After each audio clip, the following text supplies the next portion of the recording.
Coup de tonnerre à droite. On parlait justement ce matin des possibles coalitions pour les élections législatives. Éric Ciotti prône désormais une alliance avec le Rassemblement national. Dans un mouvement politique inattendu, Éric Ciotti, président des LR, a annoncé son désir de former une alliance avec le Rassemblement national pour les prochaines élections législatives. Cette déclaration marque un tournant significatif dans la stratégie de la droite française, provoquant des réactions en chaîne au sein même de son propre parti.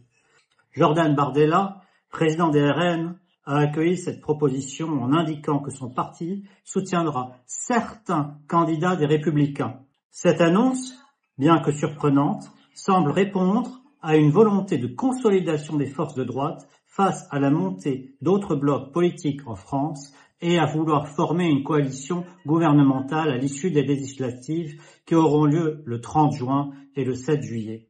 Cette recherche d'alliance à l'extrême droite intervient alors que la gauche française a récemment formé une alliance pour se présenter de manière unie aux prochaines élections, rêvant de recréer un front populaire des années 30. Pendant ce temps, Éric Ciotti semble vouloir isoler la République en marche de Macron, en s'alliant même avec le diable. Cette proposition d'Éric Ciotti a provoqué de vives réactions parmi les membres des Républicains, certains voyant cette alliance d'un très mauvais œil.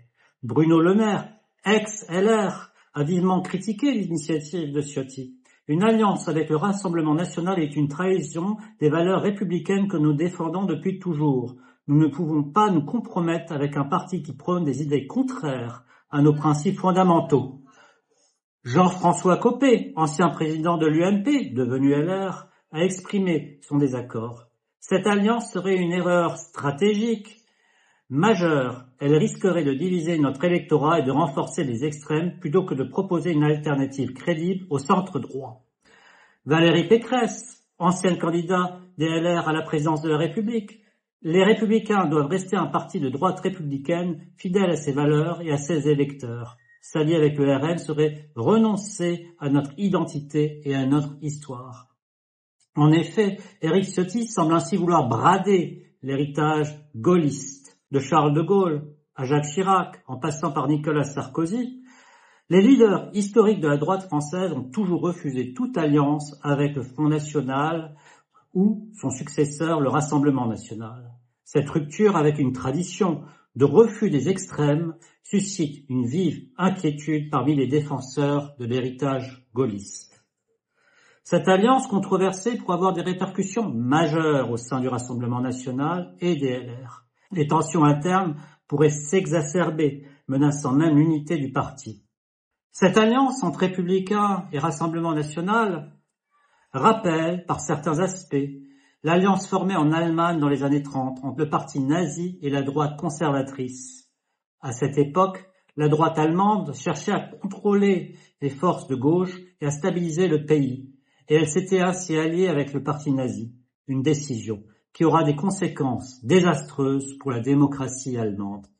Il est ironique aussi de constater que tandis que la gauche cherche à recréer un front populaire, la droite filtre avec des alliances périlleuses du passé. L'annonce d'Éric Ciotti menace non seulement de diviser les Républicains, mais pourrait également entraîner l'éclatement du parti. De nombreux électeurs modérés, de droite, fidèles à l'héritage gaulliste, pourraient refuser de voter pour un parti allié avec le Rassemblement national. Cette configuration risque de provoquer une fuite d'électeurs vers d'autres formations politiques ou les pousser à l'abstention, fragilisant ainsi davantage les Républicains à l'approche des élections législatives.